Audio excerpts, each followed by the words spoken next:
Graça e paz, é a continuação do terceiro bloco, em nome de Jesus. Bom, estávamos falando da Bíblia de Jerusalém. Tá aí, ó, só para vocês conhecerem. Essa é a capa, né?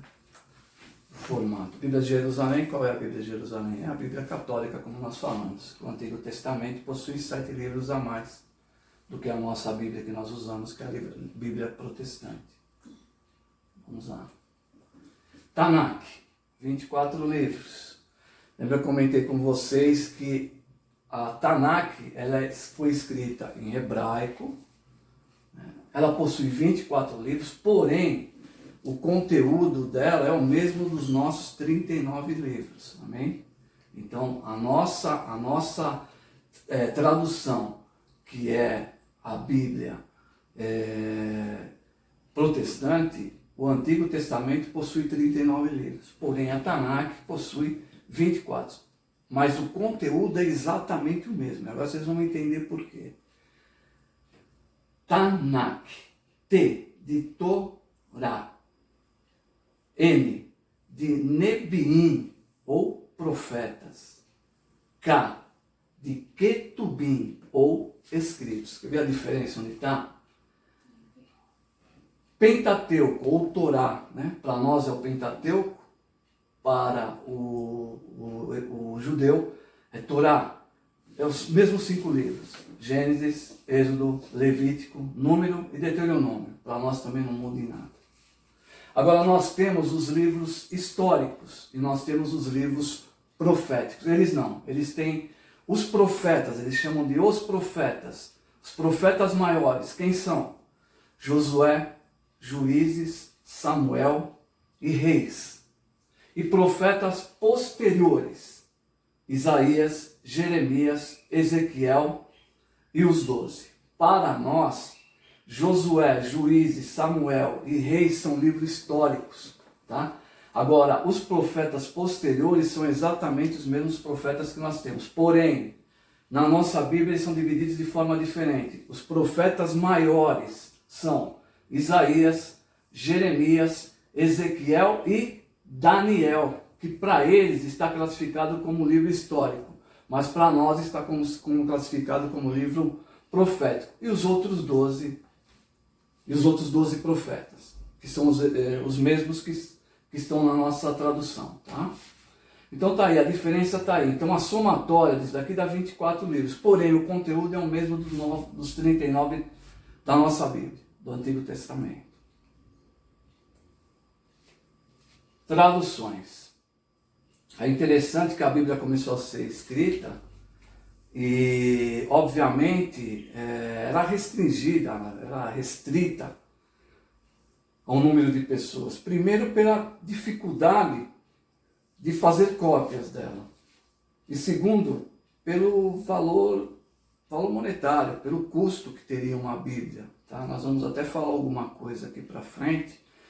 Então, e além do que, para que chegasse aos outros povos, foi necessário que fizéssemos um ajuste a título de traduções, inclusive para o português.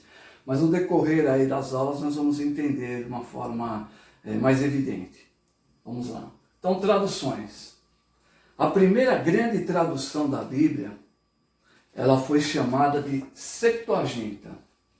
Sept vem de 7. A abreviação dela é L, que é 50, X e X, que é 10 cada um em romano, né, que dá 70. Então ela é uma tradução que veio do hebraico para o grego. Ou seja, ela foi traduzida, a Bíblia, do Antigo Testamento, do hebraico para o grego. Por quê? Porque o grego passou a ser uma língua universal naquela época, tá? E com o grego você teria como atingir outros povos, né, para que eles viessem conhecer a Bíblia. Mas algo aconteceu interessante aqui nessa situação. A Bíblia,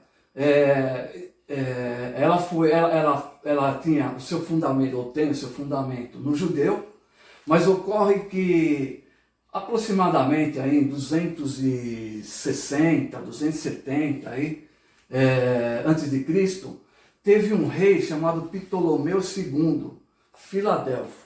E esse rei, ele tinha uma biblioteca em Alexandria, no Egito. Você já deve ter ouvido falar de Alexandria, da Biblioteca de Alexandria, onde naquela época é o lugar onde todos os sábios, todos os livros filosóficos, históricos, teológicos, enfim, estavam naquele lugar. É uma biblioteca assim, uma coisa fora do comum até para a época. E esse Filadelfo, observando a sua biblioteca, percebeu que faltava algo. E o que faltava? Faltava a Tanakh, faltava a Bíblia dos judeus. E ele pediu que alguns dos seus fiéis fossem até Jerusalém e conseguisse uma cópia, para que essa cópia que estava escrita em hebraico fosse traduzida para o grego. Porém, quando esses homens chegam em Jerusalém, os sábios, os judeus sábios, né, os rabinos, eles fizeram uma coisa um tanto quanto diferente. Eles mandaram de cada tribo 6 escribas, 6 estudiosos de cada tribo. Então nós temos 12 tribos, 6 vezes 12 são 72. Nós usamos o termo 70, mas na verdade refere-se a 72 escribas, tá? E no próximo bloco eu dou continuidade a essa história em nome de Jesus. Deus abençoe.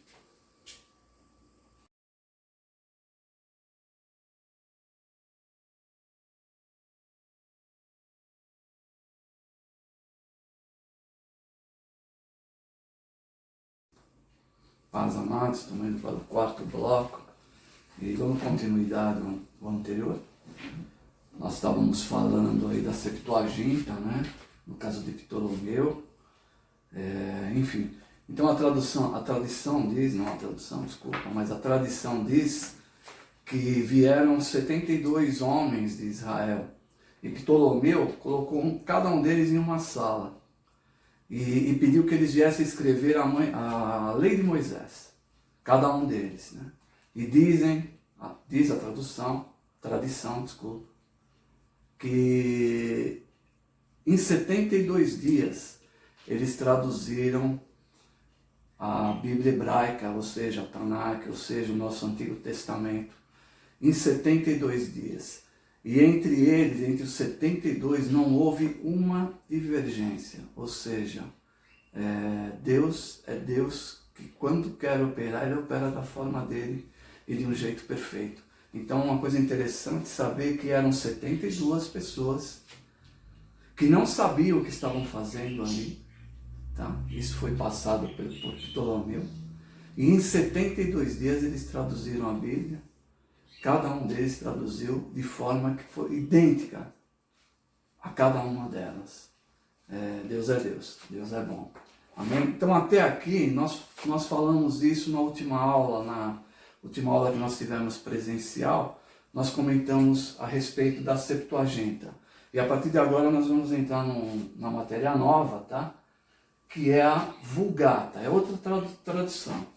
Houve a tradução do hebraico para o grego, e a Vulgata, ela foi traduzida do hebraico para o latim, tá? E isso veio nos facilitar muito o acesso à Bíblia, que antes, como eu já havia dito no bloco anterior, que era difícil você ter uma Bíblia, não é que nem hoje que você vai na Conde de Sazedas e compra lá o tipo que você quer. Naquela época era muito difícil, porque além de ser caro para você copiar, o papel era caríssimo, tudo era muito difícil. Mas com a Vulgata, né, essa Vulgata vem para nós, né, vem de vulgar, vulgar é popular, então você tem que entender quando fala em vulgar, não é no intuito pejorativo, né, essa pessoa é vulgar, não. É no intuito de popularidade, quer dizer, essa tradução, ela fez com que nós tivéssemos, inclusive para o português, nós tivéssemos acesso à Bíblia, tá? Então ela foi de tamanha importância isso que ocorreu, essa tradução para os povos de hoje, para o acesso à Bíblia que nós temos hoje. Então, olha, a Vulgata é a forma latina, abreviada de Vulgata Editio, ou Vulgata Versio, ou Vulgata Lectio, respectivamente Vulgata de edição, tradução, leitura, de divulgação popular, a versão mais difundida ou mais aceita como autêntica de um texto. No sentido corrente, Vulgata é a tradução para o latim da Bíblia, escrita entre fins do século IV e início do século V, por São Jerônimo, a partir do bispo de Damaso I, que foi usada pela Igreja Cristã e ainda é muito respeitada. A tradução Vulgata foi o primeiro livro impresso da história, que interessante.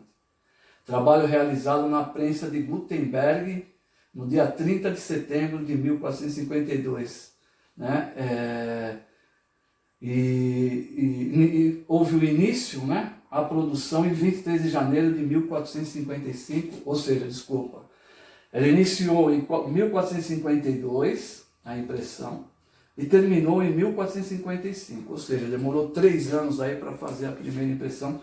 Isso porque houve a invenção da prensa, então isso facilitou bastante ao público, ao povo. Eu achei interessante que uma dessas traduções da prensa de Gutenberg, eu acho que, se não me engano, é a primeira tradução, mas isso eu posso me certificar, ela está na Biblioteca Nacional da França. Então tem lá um exemplar, né, que é esse aqui, essa é uma página dele. E é interessante que ela foi escrita em 42 linhas, se você contar aqui vão dar 42 linhas, em 2 blocos. Tá? E a original está lá na Biblioteca Nacional da França. Inclusive aqui está o link, se você depois quiser procurar, que eu acho até interessante, você consegue ter acesso a ela integral. Você vai ver todas as páginas delas. É interessante, ela está escrita em latim, obviamente, mas é interessante a gente buscar e saber que uma das primeiras traduções da Vulgata, que foi a tradução do hebraico para o latim, se encontra intacta aí na Biblioteca Nacional da França. Vamos em diante. A Bíblia Sagrada ela foi dividida em capítulos no século XIII, entre 1234 e 1242, pelo teólogo Stephen Langton, então bispo de Canterbury, na Inglaterra, e professor da Universidade de Paris, na França. Olha que interessante, a nossa Bíblia, que nós temos hoje, até a tradução da Septuaginta, até a tradução da Vulgata, ela não era dividida em capítulos. Ou seja, os livros eles eram editados um atrás do outro. Né? Então não existia uma diferença em numeração de capítulos. Né?